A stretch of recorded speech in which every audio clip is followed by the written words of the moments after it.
Hey yo, what is up everybody and welcome back to another 7th Haven video.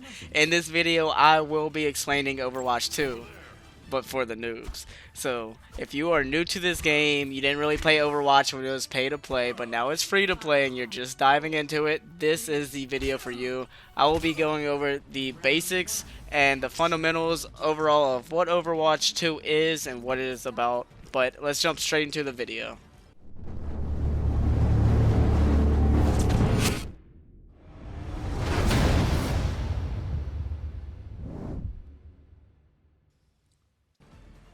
Alright guys, Overwatch 2 is a class-based first-person shooter.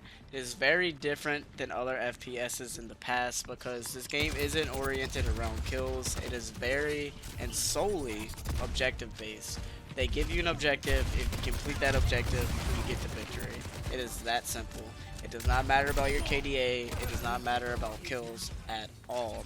This is also a very team play game. It is very important that you work with your teammates to complete these objectives or you will just get solo killed over and over and your team will lose the game. But before I dive deep into like the fundamentals and exactly what the game is about as far as playing wise, I'm going to take a quick look at these characters and the different type of characters that they actually have. Alright guys, this is the Overwatch 2 interface and we're going to be jumping into the heroes here just to kind of take a look. So there is 35 different heroes in Overwatch 2 and there's 3 different style of heroes. They have tank, they have damage, and they have support. Now just because these damage characters overall have the same objective, which is to be the DPS, none of them will ever be the same. So let's take a look at Ashe for example. Hero information. They all come equipped with a primary, they have an ultimate, they have 2 abilities which is left shift and E, and then they have a passive. Now, no passive abilities, weapons, or ultimate will ever be the same on any 2 characters. Every character is completely different from the last. Let's take a look at Soldier. He is actually the tutorial hero, and so he's pretty easy, but as you can see everything is different and we can go down the list. Obviously I'm not going to click on all of them, but they are all different. You'll never find the same ability, anything like that. But 35 different characters, and that's pretty much it for the characters that you need to know. Let's go over to play. As you can see, I have some of these game modes locked, but that's because I actually just started playing this game. The queue times are really long, but they have unranked, which is just casual play. They have competitive, which is obviously ranked. They have arcade, which is like new game modes, new rules, new maps. Enter the arcade. It's actually pretty fun. And then they have custom lobbies where you can actually go in, alter the rules yourself, invite your friends to come play, stuff like that. Then they have training where you can kind of just go in with whatever character you like, attack training bots, you know, kind of get used to it. And then they also added in experimental, which is pretty cool. So that's pretty much all the game modes. Now I will be diving into the actual fundamentals of the game and like how the game plays. So let's get into that. Alright guys, so like I was saying earlier, this game is solely based on the objective. It does not matter about your KDA or kills. It is so imperative that you play with your team. Like, your teammates rely on you to play your role and actually be with them when y'all are going for this objective and not going ahead. So the difference between Overwatch 2 and the original Overwatch is it is now 5v5 instead of 6v6. Now you're probably thinking, okay, 2 less players on the map, it's really not that big a deal, but it really is. So like that makes a huge difference because now there's 2 DPSs, 2 supports, and 1 tank per team. And this goes back to what I was saying, like you have to play with your team. Like I know when you're in the game, you're doing good, you're feeling yourself, you think you can go ahead of your team, get this insane triple kill highlight and all this, but if you're playing ranked and you do that and you go ahead and you end up dying, you're just hurting your team so bad. Like if you're a DPS, make sure you stay by the tank and deal that damage. If you're a support, make sure you're in the back healing and doing whatever you need to do to give your team the advantage. And if you're the tank, make sure you're going for the objective. Make sure you're playing that role.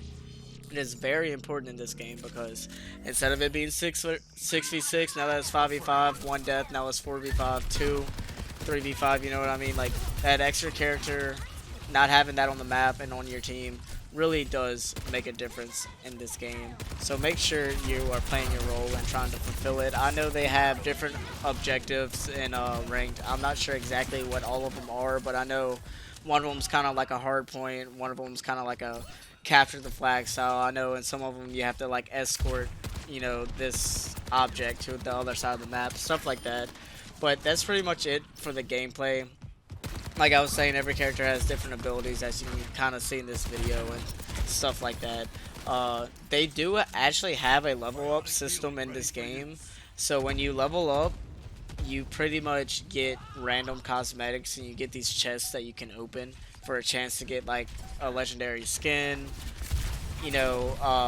weapon skins, things of that manner.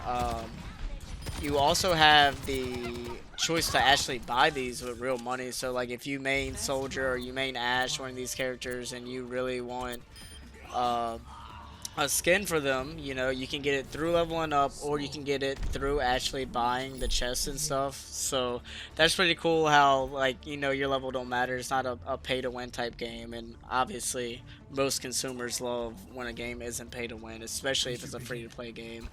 But overall, like, even the developers, like, this game is so worth it. The developers come out with constant updates. They even have an esports side to Overwatch, which is pretty interesting to watch. I know I've watched a couple games. It's pretty fun. I think Overwatch 2 is going to be a very good change from the original Overwatch. I know a lot of people were saying, oh, it's just Overwatch 1.5.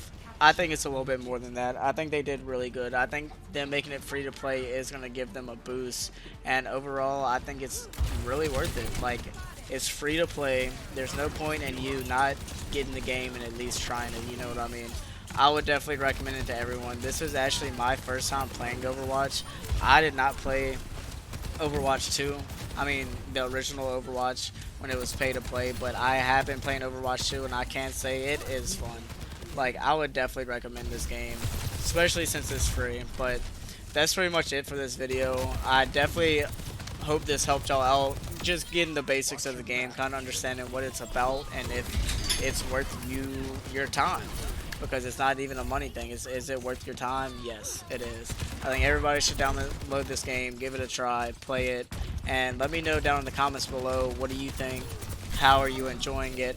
All that. If you find any value from this video, be sure to like and subscribe, because it helps out the channel tremendously. I am going to be making a decent amount of Overwatch 2 videos, because I downloaded it just to play, and then once I realized that I actually do like it, I was like, okay, I would enjoy making content on this game. So that's what I'm in the process of doing. Thank you everybody for stopping by, and that's pretty much it for this video. So it's Basket, and alright.